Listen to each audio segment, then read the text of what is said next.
Another sport that's coming back Saturday, WNBA.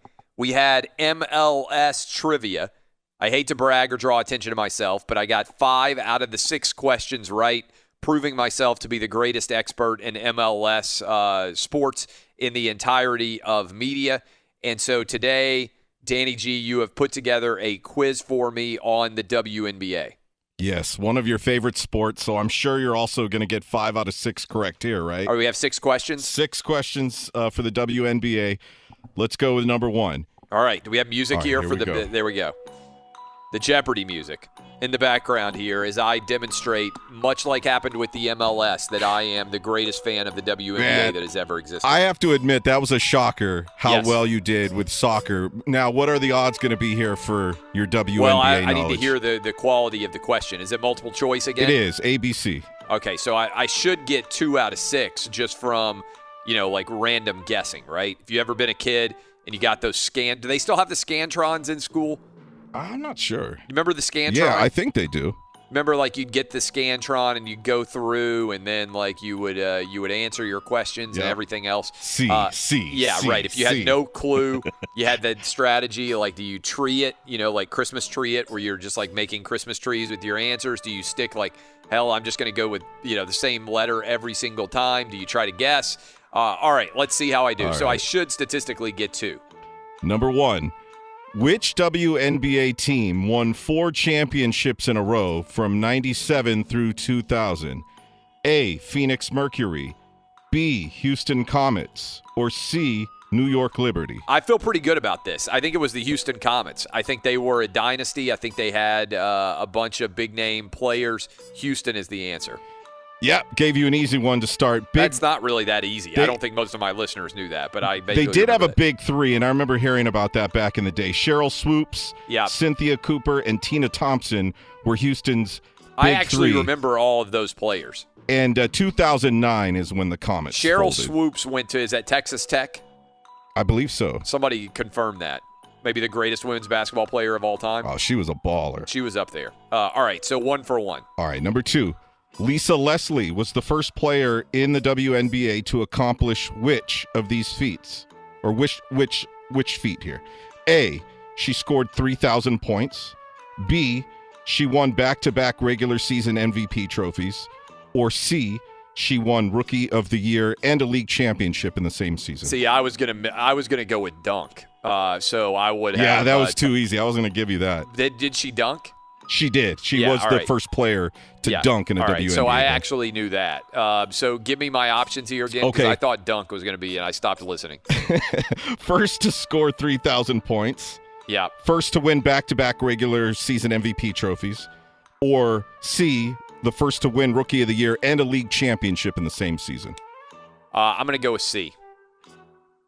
Wrong. She was the first to score 3,000 points. That was my next choice. Yeah, she was also the first to dunk in a game, as you mentioned, and also the first WNBA player to ever win a regular season MVP, an All-Star MVP, and playoffs MVP in the same season. So, of course, Lisa Leslie. You can play along here, by the way. I don't think anybody's going to go 6 for 6, unless Lisa Leslie is listening. Number 3.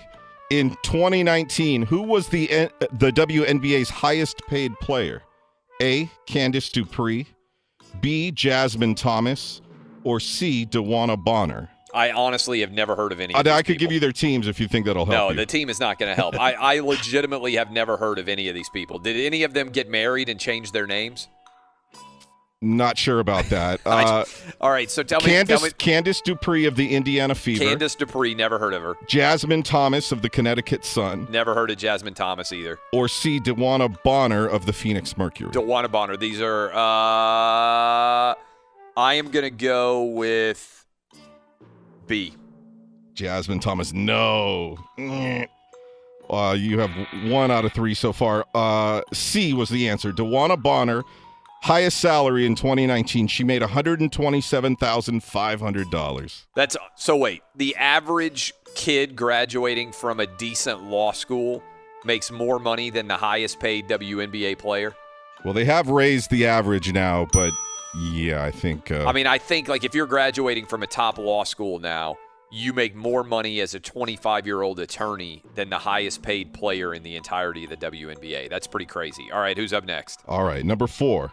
Which one of these cities was not one of the original 8 in 1997 for the WNBA?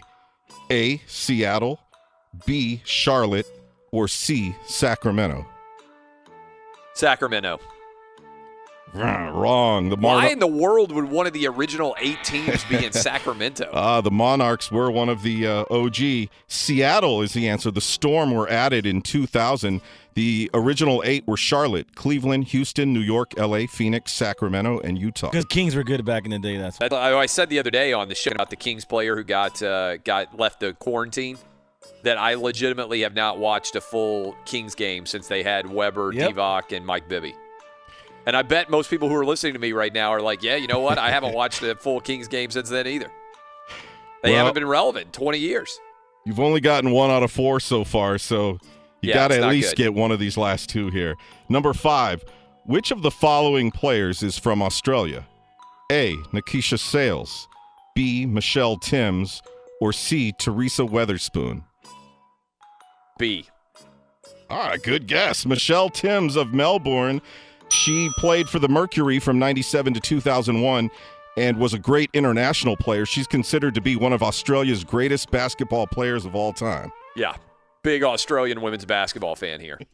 Had that one locked in. All right, and finally, 6, let's see if you could end on a high note here.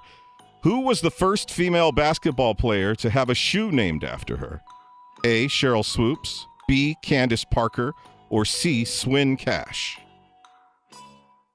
Well, we said earlier that Swoops was the best player. I'm just not sure if it was too early for her to have gotten a shoe. I know Candace Parker because I know the Lady Vols program decently at the University of Tennessee, so I know a lot of their players.